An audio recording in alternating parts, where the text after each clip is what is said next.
皆さんまた来てくださってありがとうございます。こちらはマンハッタンニューヨーク月曜日の朝です。ということでね、今日のね動画は後半戦を上げてみたいと思うんですけど、ニューヨークでもねいろんなことが起こってるんですね。ブルーステートですからね。だけどねやっぱりねトランプ支持の人がやっぱりニューヨークも増えてるんですよ。だからやっぱり非常識なのが左翼リベラルっていう感じで、今日はね地下鉄の中で起こった一幕をのけたいと思います。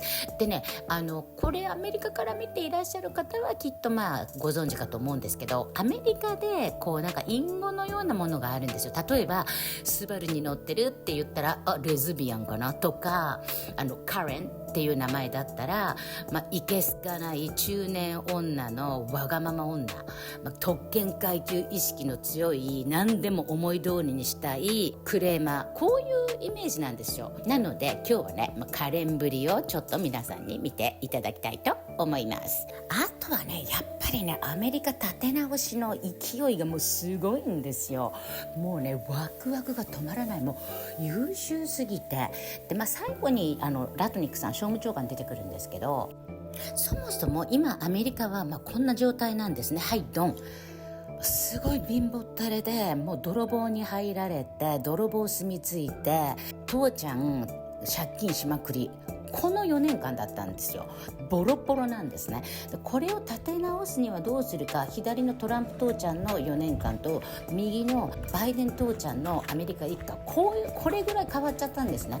それをまた元に戻さなきゃいけないということで、トランプさんがバランスバジェット、均衡予算をラトニックさんに何とかしてくれということを頼んだそうなんですね。でこの均衡予算っていうのは総合的に国としてどれくらいの予算が出ていくのか、そしてどれくらいのお金が入ってくるのか、収入が入ってくるのかっていう、そのバランスを取ったもののことを均衡予算というそうなんですね。でこれをラトニックさんはイーロンにカットの部分を頼んだそうなんですよ。この出ていく部分の無駄をカットしてくれと。今ダダ漏れですからそれをカットしてくれ。でラトニックさんの方は入ってくるものを増やすからっていうことで、この家で言うとですね、つまりは NPS ノンプロフィットスペンディングが多いということなんですよ。このボロボロの貧乏のバイデン一家のアメリカで母ちゃんの宝石箱を磨く人を50人雇ってる。いりますかっていう話なんですよ。これなぜノンプロフィットスペンディングかっていうと、母ちゃんの宝石箱磨いてもご飯食えないんですね。何も生み出さないから生産性がないんですよ。つまりそれが政府の役人なんですね。政府の役人は何も生み出さないけど我々の税金を食いまくりますよね。だからここをカットしないといけないんですよ。トランプさんの方は生産性のあるスペンディングをするんですね。例えばお家の敷地にじゃあ野菜作ろうかと、この野菜売ったら売ればお金になりますよね。そしてインド人がやってきた、このあなたの敷地内にカレー屋さん開いていいですか、 OK、 よし開きなさいということで家賃収入が入る。そしてこの家賃収入や野菜を売ったお金、これ全てを合計すると GDP グロスドメスティックプロダクト、こういうことになるんですね。だからこの GDP を増やすっていうのはこういうプロフィットがあるスペンディングをしないといけないんですよ。だからじゃあ種を買うお金を出しましょうっていうのが、財務長官のスコット・バセントさん、そして、野菜を作るとかインディアンのカレー屋を貸すとか、こういうアイデアを出すのが商務長官の、ラトニックさんということなんですね。そしてこの宝石箱磨くやついらねえだろ、全部切ってやれっていうことをするのがイーロンなんですね。もちろん住み着いた泥棒を追い払うってこれもありますけどね、これセキュリティなんですけど、それを踏まえてみてください。どうぞ。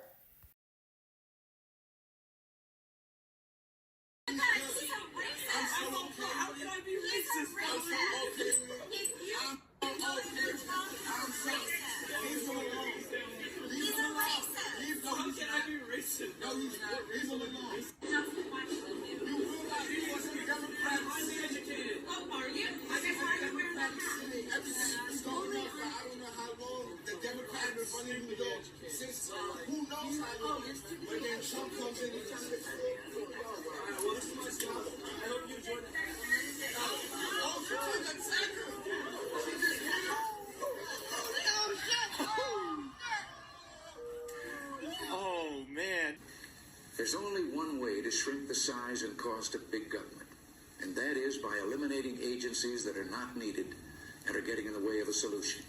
Well, Trump just did it with a stroke of a Sharpie.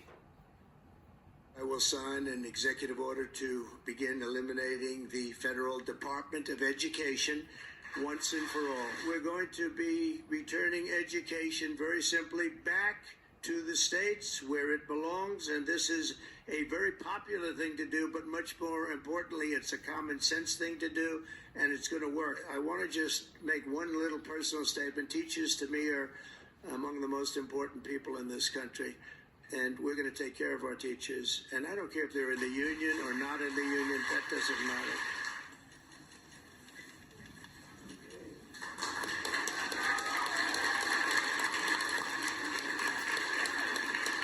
Caroline, what do you say to critics of the president's education? Where was their criticism of our nation's failing test scores for the last several decades? The Department of Education was founded in the 1970s, and since then we have spent more than $3 trillion at this federal bureaucracy. What has been the return on that investment for the American taxpayer? Levels that are less than ideal, less than proficient. Our children's test scores are incredibly concerning when it comes to reading rates, literacy rates, math, and science test scores. The numbers prove that. We're spending $250 billion a year, and as Bush said, is our children learning? We're spending more money than we did in the 70s, but reading scores are lower now than they were in the 70s. A third of America's students can barely read. 8th grade reading just hit its lowest level ever. College kids can't pass simple civics exams. Kids can't read, write, or do math, but that's not stopping them from graduating. Teachers are just inflating grades to meet standards and passing them anyway. So the schools hit their numbers and keep getting paid. I thought the Wolf of Washington cared about the kids. When people ask me what are the three most important issues facing the Congress, for my whole time in Congress, I've always said the same thing. Our children, our children, our children. When people ask me what are the three most important issues facing the Congress, I always say the same thing.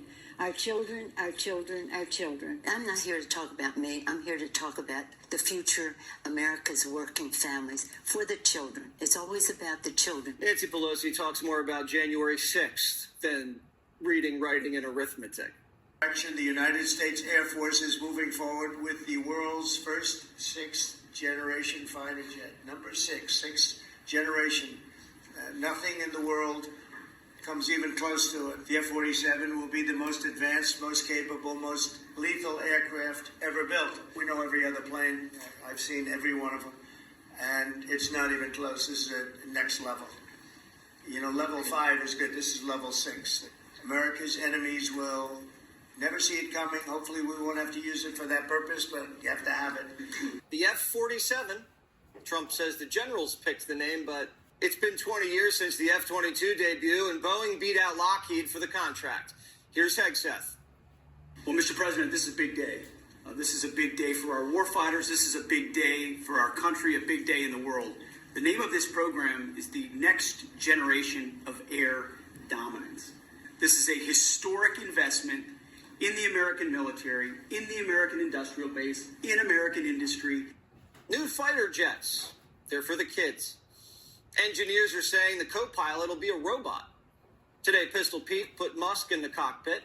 Elon was at the Pentagon getting a tour. Trump's co-pilot's Vance. What's up, JD? Mr. Vice President is here. Do you have anything to say while you're here? He's a very good Vice President. I'm just here to watch the show, sir. Okay. I think airplanes are pretty cool, so I wanted to check this out. Vance likes to watch. Who doesn't? There's a lot going on. The UAE just announced a $1.4 trillion investment in American AI. NVIDIA just committed to spending hundreds of billions of dollars on American chip manufacturing. Johnson & Johnson just announced a $55 billion investment in American manufacturing, tech, and R&D. These investments are in response to Trump's tariffs. Trump says April 2nd will be Liberation Day.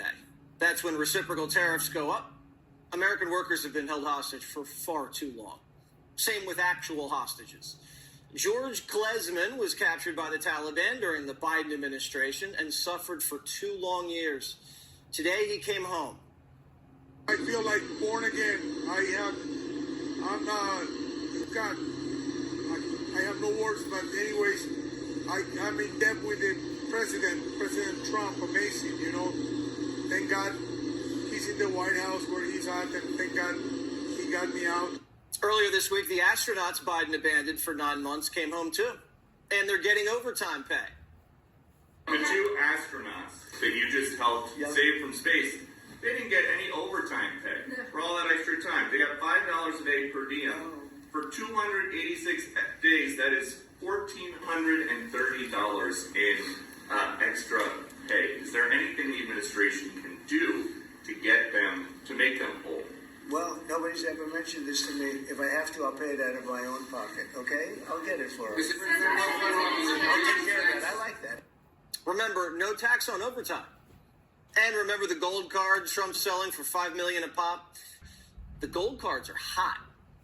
Speaking of potentially great ideas, can you tell us about the Trump card? I was talking to Donald Trump.